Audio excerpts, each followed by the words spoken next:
Bruno Leroux, bonsoir. Merci Bonsoir. d'avoir répondu à notre invitation. Député socialiste de Seine-Saint-Denis, vous faites partie des chargés de mission avec un S, c'est ce que vous me disiez précédemment, plusieurs missions. Vous faites partie de cette garde rapprochée de Ségolène Royal.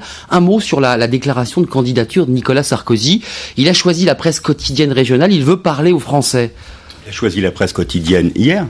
Il avait choisi TF1 il y a quelques jours, il avait choisi France 2 il y a quelques semaines. Il en est à sa 13e annonce de candidature. Je crois qu'on assiste à quelque chose qui est de vouloir réaffirmer semaine après semaine sa candidature, qui ne fait plus douter personne. Personne ne doutait de la volonté de Nicolas Sarkozy d'être candidat. Mais à chaque fois, ce que je remarque, c'est que cette nouvelle candidature lui permet d'espérer asséner le fait qu'il est en vérité ce qu'il ne montre pas. Il montre quand même l'image depuis plusieurs semaines de quelqu'un qui incarne une droite assez dure dans son fonctionnement, en conflit régulier avec les uns, incapable d'écouter ni à l'Assemblée, ni dans son ministère, ni même dans son parti, d'écouter les autres. Et il essaye de montrer une image qui soit en décalage avec cela. Et donc je pense qu'il a encore besoin de faire 2 ou 3 annonces de candidature pour essayer de rectifier ce qui n'est pas une image, ce qui est la réalité de Nicolas Sarkozy, quelqu'un qui aujourd'hui quand même soulève beaucoup de questions et fait peur. Un mot, on l'a évoqué dans ce journal, cette éventualité de débat télévisé. On a parlé des forums régionaux, on parle aussi d'un éventuel débat télévisé. L'UMP vous concurrence, vous avez commencé les premiers certes, mais il s'engage aussi sur le débat télévisé. Tout ce qui permettra d'intéresser les Français aux procédures qui permettent de choisir les candidats, de mettre les débats sur la table, d'avoir un véritable débat, me semble être bon. Et donc, après ce que nous avons fait, c'est peut-être pas un modèle, il peut y avoir des améliorations,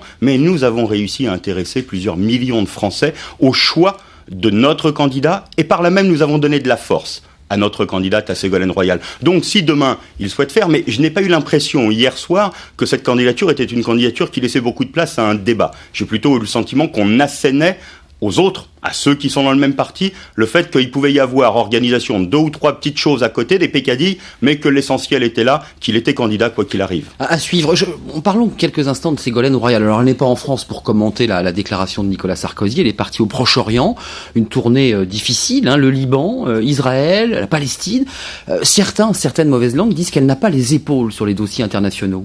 Écoutez, c'est ce qu'on a entendu pendant toute la campagne, ce n'est pas ce qui est vécu par les Français, et permettez-moi de vous dire que quelques jours simplement après qu'elle ait été désignée par les militants socialistes, qu'elle soit la candidate devant les Français, il y avait des placements plus faciles que cela. Mais si elle a souhaité... Elle prend des risques sur ce déplacement. Elle a souhaité montrer ensuite que la question de la paix, que la question de la démocratie, que la question de la paix dans le monde était au centre de son combat et serait au centre de son combat comme présidente de la République. Il aurait été plus facile de faire la tournée des pays européens pour préparer déjà le sommet de la présidence française de juillet 2008. Il faudra le faire dans les prochaines semaines. Mais elle l'a souhaité dans un moment qui est un moment difficile, et on le voit aujourd'hui sur la première étape de son déplacement au Liban. Elle a souhaité écouter, rencontrer, parce qu'il lui semble qu'aujourd'hui, ce qui se passe dans cette région est porteur de graves difficultés, de moments qui peuvent être très difficiles, et qu'en même temps, il ne pourra pas y avoir de monde meilleur s'il n'y a pas résolution de ces problèmes. Donc elle s'engage. C'est un contre-pied à Nicolas Sarkozy, c'est une manière de décaler un peu le calendrier. Elle part au Proche-Orient alors qu'on fait de la politique française, là, avec Nicolas Sarkozy annonce sa candidature. Non, mais elle ne se cale pas sur Nicolas Sarkozy. J'ai l'impression que Nicolas Sarkozy essaye aujourd'hui de se caler sur la méthode qu'elle a mise en place, sur ce qu'elle incarne, sur les mots